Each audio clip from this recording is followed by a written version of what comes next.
Hi, I'm Steve Higgins. I work for the University of Kentucky College of Agriculture, Food, and the Environment.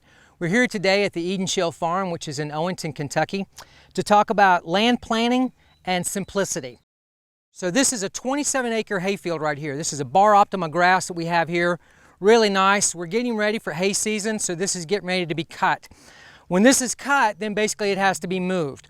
Typically this will go to a storage structure. On some farms it gets stored outside, which is basically going to make it lose some nutritional value and do some rotting, which means that animals will refuse it. There's a barn right here in the center, or very, very close to the center of this particular hayfield. And so I could ask you, what is the purpose of a barn on the farm?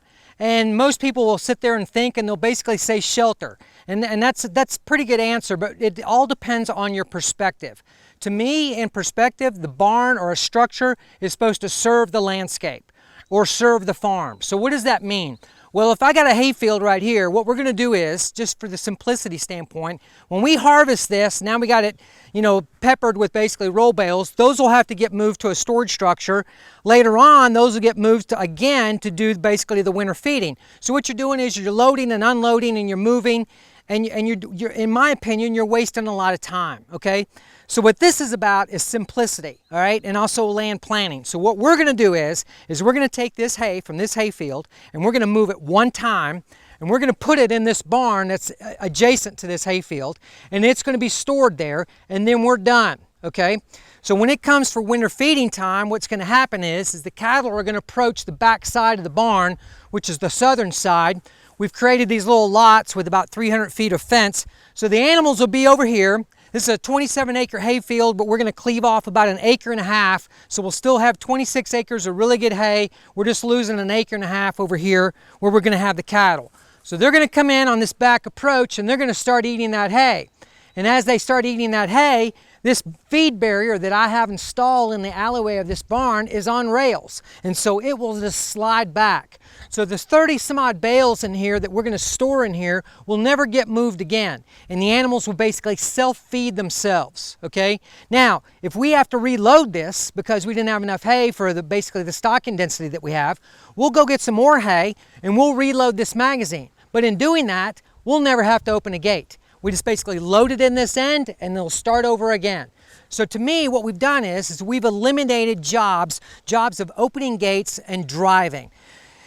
In a farming operation, particularly livestock, what you want to do is create efficiency. And what you need to overcome is distance. These barns provide the capacity to overcome distance. Okay, so here we are looking at this barn again, and this is going to be the cattle side. We've created this little lot basically for the cattle, and by creating this little lot, what we've now created is access to this field or pasture that's over here, and also access to this field and pasture that's over here. So that's good. So this thing's basically connecting the two and interfacing them, which is good. That's what you want. It creates better access and location. We'll end up doing a heavy traffic pad right here out of geotextile fabric and rock. The beauty of this is the barn already had a concrete floor. If it's got a concrete floor, why don't you use it? And so basically what we're using is the existing columns of the barn and basically mounting this track on here so that this thing will basically work like this. So the hay will be on the other side, the cattle will put their head through here, and then basically we got a barrier on the back side to reduce waste, and then it basically just slides back. Now, the thing is people might be like, well, why did you spend all this money on this? And my thing is we could have used hay feeders or hay rings, which are used on this farm. And hay rings, in my opinion, are basically an asset and a liability. From the asset side, you can put a hay ring anywhere. You can easily move it. You can have a feeding site in just about any place you want.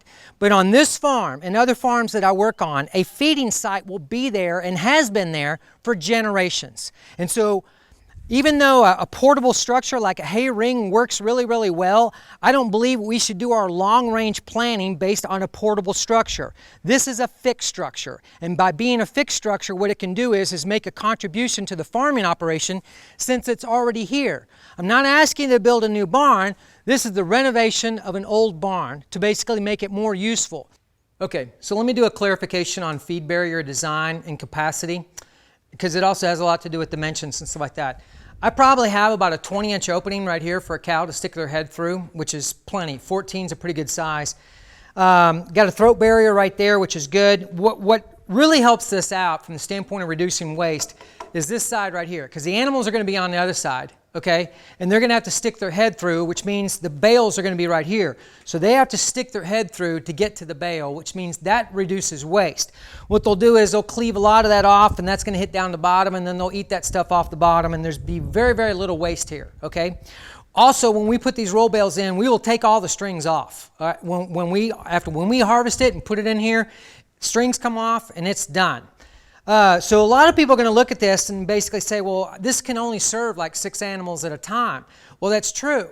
But this is hay, and it's going to be here free choice, 24/7, which means what I can do is take that 6 animals or 7 animals that could eat here and multiply that times 3. And what I get is I can feed 20 animals or 25 animals in a herd with this one structure, because it's free choice feed and it's here and available all the time. So that's an important design feature to remember about this. If it was concentrated diets, then yeah, I would need 2 linear feet for each animal. But being here free choice, I don't need as much space for them. On this farm, we fed 352 bales of hay last year. Typically, we're feeding 2 bales at a time. This will feed 30. To me, that's efficiency.